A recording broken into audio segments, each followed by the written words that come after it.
Dalam kehidupan seorang mukmin, perkara paling utama yang mesti dijaga bukanlah banyaknya amal, bukan juga pandangan manusia, tetapi niat di dalam hati.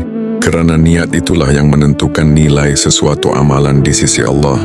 Rasulullah SAW bersabda bahawa setiap amalan itu bergantung kepada niat dan setiap orang akan mendapat apa yang diniatkannya. Hadis ini mengajar kita bahawa dua orang boleh melakukan amalan yang sama, tetapi ganjaran di sisi Allah boleh menjadi sangat berbeza.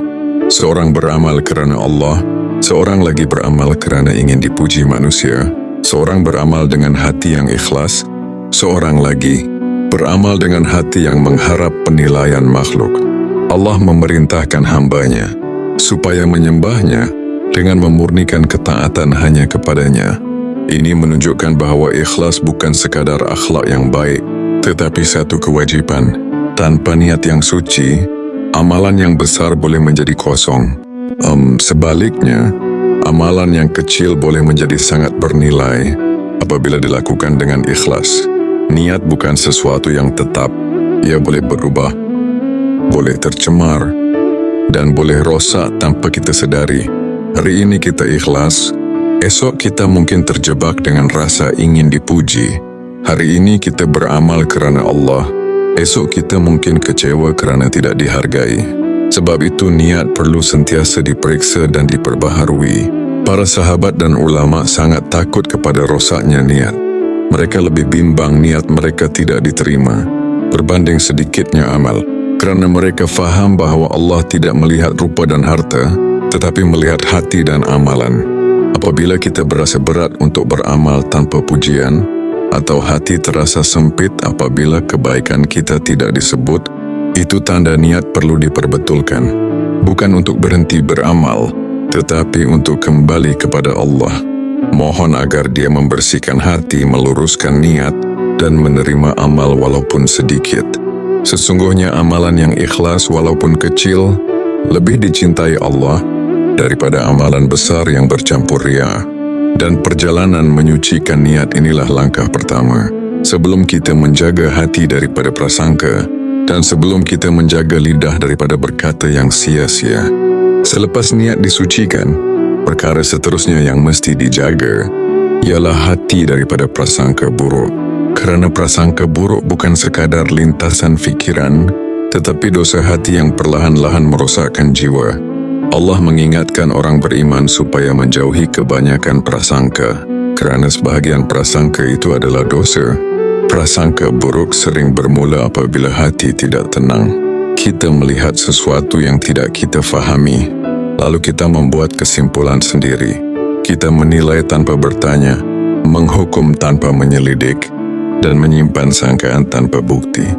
Walaupun lidah diam, hati sudah menanggung dosa. Rasulullah SAW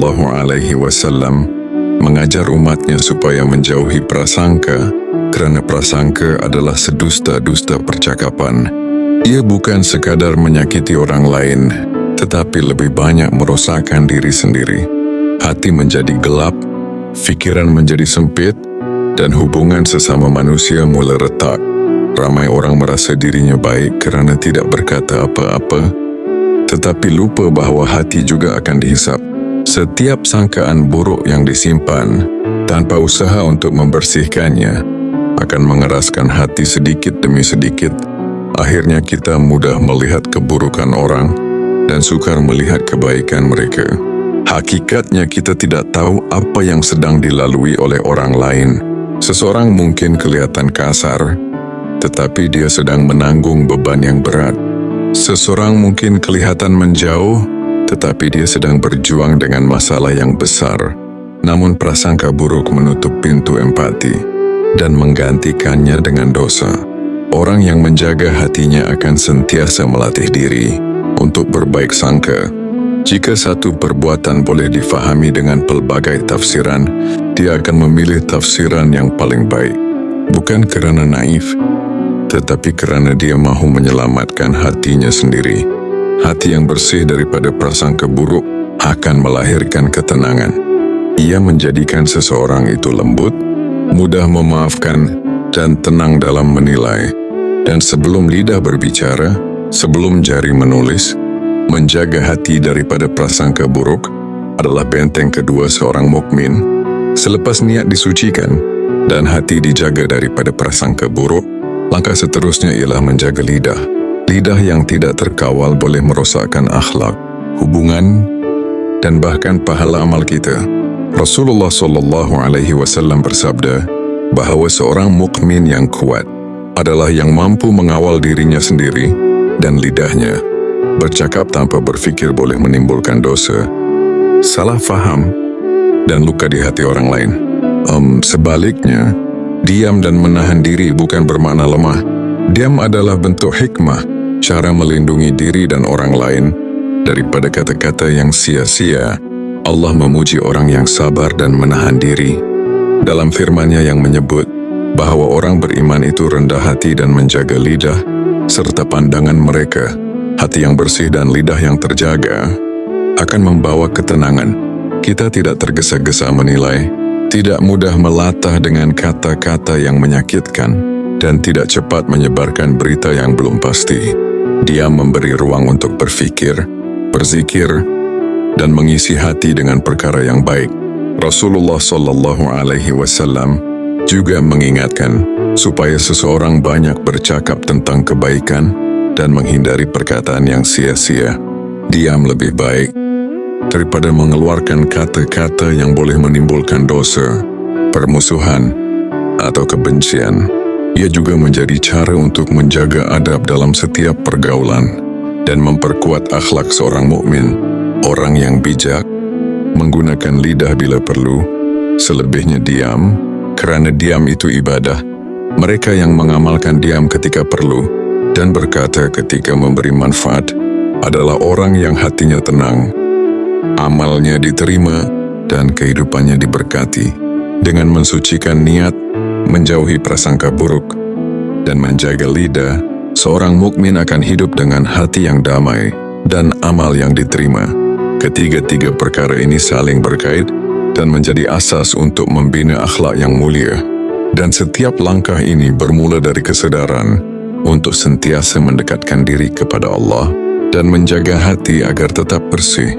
Rasulullah SAW bersabda bahawa orang yang paling muflis pada hari kiamat ialah orang yang datang dengan solat, puasa dan sedekah, tetapi dia telah mencela, berdusta, menyakiti, dan menzalimi manusia dengan lidahnya. Amalan baiknya habis ditelan oleh dosa lidahnya. Lidah yang bercakap tanpa kawalan boleh merosakkan semua amal yang telah dilakukan. Bayangkan seseorang beribadah bertahun-tahun, tetapi setiap kata-kata yang menyakiti orang lain, setiap fitnah yang disebarkan, setiap dusta yang diucapkan, semuanya menolak pahala amalnya. Allah menilai setiap perkataan dan setiap lidah yang menimbulkan dosa akan menelan pahala lain, sehingga amal seseorang menjadi muflis. Kerana itu, menjaga lidah adalah perkara yang sangat besar. Lidah yang tidak terkawal boleh menimbulkan permusuhan, memutuskan silaturahim, menghancurkan keluarga, dan menyakiti hati saudara seagama.